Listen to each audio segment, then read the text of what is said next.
Осы қадір түннің бір мағынасы Лейлатул Қадр дегенде, Қадр сүресі, құрметті бауырлар, бірінші мағынасы бұл қадірлі түн деген мағынаны білдіреді.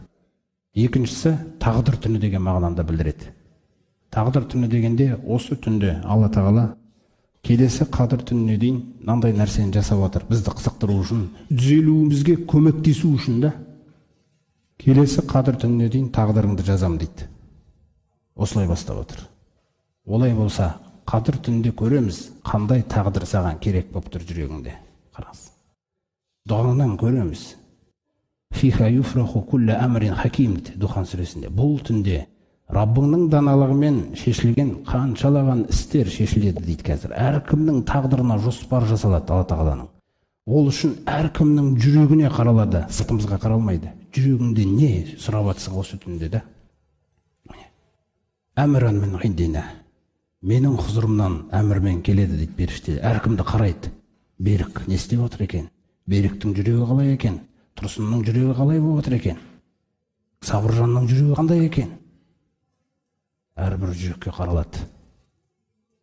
Неге бұл нәрсені айтылып жатыр? Өйткені айтады: "Ва иннаху самиун алим". Өйткені сол қадір түнде әркім аузынан бір дұға шығарып жатқан кезде, жүрегінде уайым бар ма жоқ па соны жасап жатқан кезде, Аллах Тағала бәрін естіп тұр, бәрін біліп тұрмын дейді. Сол Алла Тағаланың сіздің жүрегіңіздегі нәрсені біліп, аузыңыздан шығып жатқан дұғаңызды есту арқылы келесі тағдыр түнге дейін тағдыр жазылады. Сіз сұраған тағдыр екен ол. Сіз оны білмедіңіз де. Сондықтан не сұрайсыз бұл тағдырда? Қандай сізге тағдыр керек?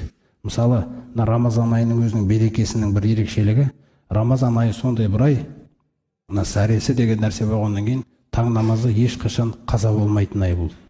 Ертең шыққаннан кейін бір Алла біледі. Жалқаулық қалай келеді.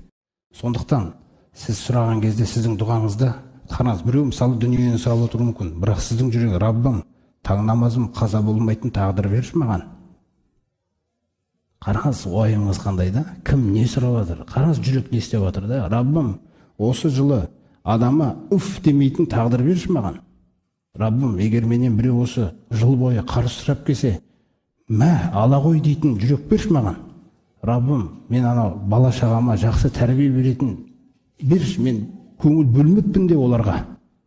Раббым, туысқандық байланымды реттеп алатын тағдыр берші маған.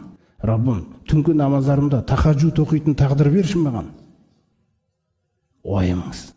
Осы үшін келген қадір түні да. Осы үшін келген қадір түні бұл.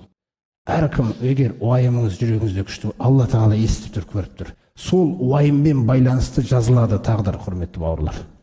Сол ойымды біз көрсете алу керекпіз осы түнде Аллаға. Не біз уайымдап жүрген нәрсе да?